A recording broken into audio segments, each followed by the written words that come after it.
ምን ነገሮችን ማድረግ ላይ ጎበዝ እንደሆናችሁ ማወቅ ከቸገራችሁ ወረቀት አውጡና ምን ስትሰሩ ጎበዝ እንዳልሆናችሁ ጻፉ። አይን አለም ለማህበረሰብ ሳይንስ የተመረጠች ሰው እንደሆነች ያወቀችው በአፍላ እድሜዋ ነበረ። በዙሪያ ያሉ ጓደኞቼ አይንዬ እኔ እንኳን ምን እንደምወድ ምን ላይ ጎበዝ እንደሆንኩ አላውቅም፣ ዝም ብዬ ልማር ይሉኛል። የሰው ልጅ ሂሳብ ሲማር ገንዘብ መቁጠር ድረስ ከደረሰ በኋላ የጠንና የየን ዋጋ በመፈለግ ጊዜውን መፍጀት የለበትም። አይምሬ ውስጥ እንደዚህ አይነት ሀሳቦች እንደተከማቹ ሳስብ አይ በቃ አንቺ እንደው አንብቢ እንጂ ቁጥር የደረሰበት ድርሽ እንዳቲ ብዬ ራሴን አሳመንኩ።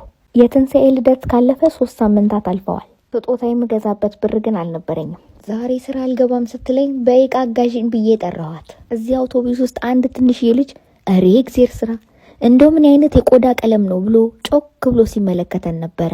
ትንሣኤ የምወስድሽ ቦታ ክፍያ በካሽ ብቻ ነው የሚፈጸመው ብላኝ ባንክ ሄደን ገንዘብ አወጣን። ከዚህ ቦታ የሚያስፈልጉንን እቃዎች በሙሉ በጥንቃቄ ሰበሰብን።